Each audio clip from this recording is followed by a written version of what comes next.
todos desde Colombia. You've caught me on the road here. I'm on my in-laws' balcony here in Bogota, so I apologize for the motorcycles and airplanes above us.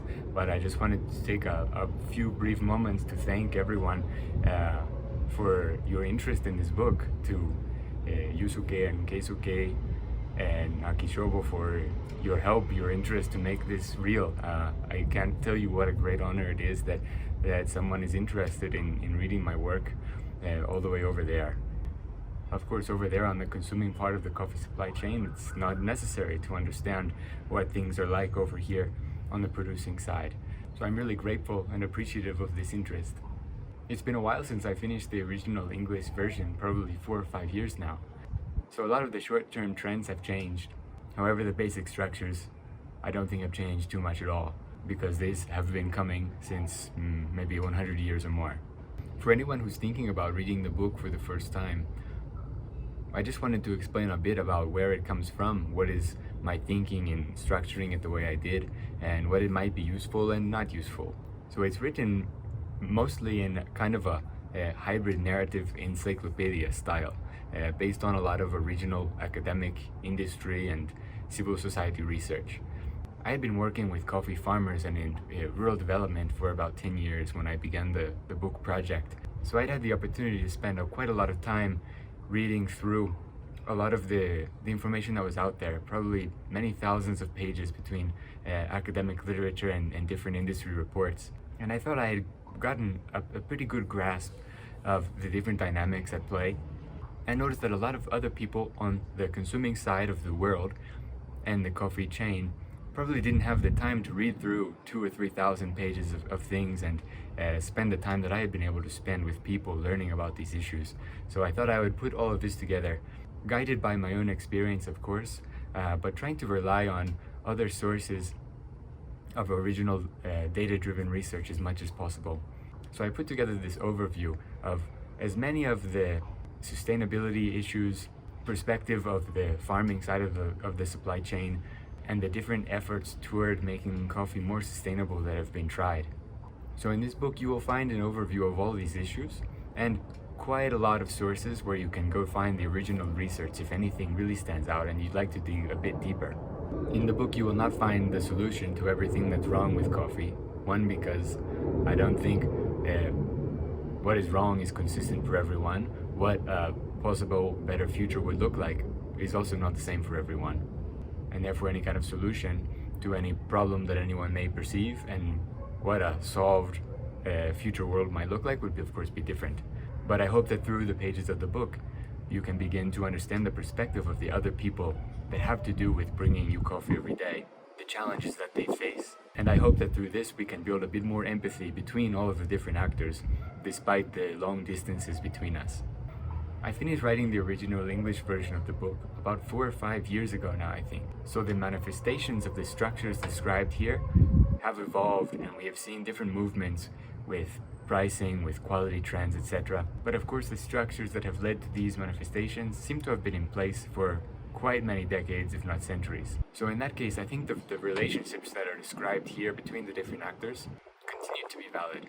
However, as new information has emerged in the last 5 years, some of the arguments presented in the book have become more clear. Some, I think, have become less valid.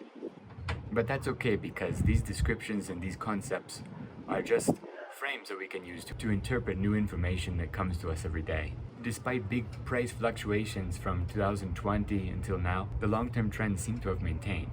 Despite some periods of very high green coffee prices in the last few years, coffee production costs have also continued to rise in most of the world that I'm aware of, and this combined with the effects of climate change continues to leave many farmers in a precarious position, which has been the case for several decades now at least. According to data that has come out since the book has been published, such as in the Specialty Coffee Transaction Guide, we can see that retail prices for specialty coffee have continued to rise steadily. Specialty green coffee prices have generally stuck to the New York C price, which has risen and fallen independently, whereas the highest end green coffee prices have continued to rise consistently. This could be considered good news, especially for the generally more wealthy and well-capitalized farmers of those very fancy coffees, such as the ones that are sold at auctions. And and this could perhaps contain potential for other farmers around the world, as is mentioned in the pages of the book. However, we've seen the bar for what constitutes high-end specialty coffee continue to rise, and continue to get more difficult for the majority of small farmers throughout the world to participate in. This dynamic, such as many others that are mentioned in the pages of the book, lead me back over and over again to the idea of power symmetry along the value chain among the different actors. The fact that despite the many evolutions of the coffee price and terms and the role of different actors, the most numerous actors of the supply chain, coffee farmers, of which there are about 12.5 million, depending on which statistics you're looking at, and 95% of which are considered smallholders with less than 5 hectares. Maintaining a decent standard of living for families continues to be a real challenge. You'll notice in the book I did write a good amount about power dynamics along the chain. However, I've come to believe that this is really the key to decoding why exactly things are how they are now, how they got this way, and how those who are currently struggling may be able to improve their situation in the future. That's why for the last 2.5 years, I've been doing research for my PhD on power dynamics of the coffee value chain. Because after finishing the book, I was left with unanswered questions still. I wasn't completely satisfied with the evidence around how power comes to exist and is exercised to create the outcomes that we're seeing today. When applying what you're reading in the book to your own sources of coffee, your own decisions, I think it's important to really consider these frames in terms of what jobs there are to do to bring coffee from the soil to your own cup. Who is responsible for doing each one of these jobs? What abilities it takes to do them? What compensation is drawn from doing each one of these jobs? And how each location along the chain and each function that one assumes allows them to determine the terms of those on either side of them, downstream toward consumers and upstream towards farmers. Because the coffee supply chain is a sequence that starts at farmers and ends with consumers going only one way, decisions are generally taken only after the previous step in the supply chain has been finished. Those who lie at the beginning are at a disadvantage because they don't know what's going to happen further on. No one knows what's going to happen later on, and there's a potential for there to be quite a lot of risk. Therefore, the safest thing for those downstream to do is safeguard themselves via the way they're purchasing upstream. So for anyone interested in participating in the supply chain in a more equitable way, I think a good place to start is communication and coordination from top to bottom of the supply chain before the sequence begins in order to minimize risk for everyone. This isn't the way that things have traditionally been done, because the way the coffee trade is set up hasn't changed a whole lot for at least 100 years.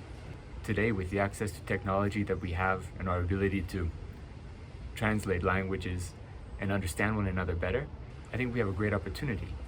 But this requires a lot of patience and understanding. Understanding that the coffee value chain is quite dispersed, and the individuals participating at different levels in different parts of the world have different access to resources, to technology. Coordinating among ourselves in a way that works for everyone requires a lot of empathy. Understanding the diversity of cultures that exist between us, the different business customs, especially understanding that most of the coffee farmers around the world tend to have much less access to information, to technology, to infrastructure and resources than the majority of the trading, roasting, and consuming side of the market, especially when we're talking about specialty coffee. In reflecting on the general power imbalance among the actors of the chain, it's important to recognize the different levels of concentration at the different links. Coffee farmers are quite numerous, in the millions, very fragmented, very dispersed around many countries around the tropical world. Coffee trading is quite concentrated, with the 6 largest trading companies that are believed to handle more than half of the coffee traded around the world, all located in northwestern Europe. Based on the natural fragmentation and dispersion of coffee farmers around the world and concentration of downstream nodes, I've come to believe more and more that horizontal collaboration among farmers could be one of the best ways for them to change this power imbalance, to be able to work together to pool resources, to generate economies of scale, and to negotiate with downstream actors in a more level way, in order to be able to reclaim some sovereignty over the destination of the product and control over the standard of living that they're able to generate based on their work, to access information together to be able to make decisions for themselves that support their family's prosperity. So with all this, I mean to say that the message of the book is not that those of you reading it on the consumption side should think of some way to make coffee farmers sustainable or to make the coffee value chain fair. I often get the question at fairs and with people who have read the book that, okay, this is interesting, but what's the solution? What do I do to fix it? And I wish I had specified a bit more clearly and explicitly in the book that I don't think there's anything for people on the consumption side to actually do to intervene in the production side to make it sustainable. Those who are struggling are not waiting for someone to come in and save them. They're constantly looking for their own solutions. So my message to roasters, cafes, consumers would be that the best thing you can do is to be better allies, to listen to what farmers want to do, to think about perhaps working in a way that allows them to participate in a more active way than before, to support and accept their strategies to regain their own sovereignty, to listen and to support their projects, and share information back with them. Because until there is two-way information flow and empathy and understanding going both ways, the average farmer can't know how to produce the coffee that will allow roasters and consumers to do what they want to do. And likewise, if those on the consuming side aren't listening to what farmers need to be able to continue producing coffee, well, eventually they'll stop producing it. And we'll all be out of a job. I realize these aren't the easiest or the simplest topics. However, I really think that a broad understanding and recognition of these issues and relationships that guide the way coffee moves around the world is fundamentally important for anyone who hopes to participate in an engaged way. So I applaud anyone who has taken the time and made the effort to improve their understanding, to engage with the perspectives and concepts mentioned in the book that may differ from your current position. And again, I'm so grateful to anyone who decided that reading my work is worth your time. I learned a lot researching for the book and writing it, engaging with interview subjects, and especially with the readers that have contacted me since then. So I hope we can keep a constant conversation going and continue learning together. Because if I've learned anything through this process, it's that we never finish learning and we have a long way to go. So thank you again to everyone. Un abrazo fuerte.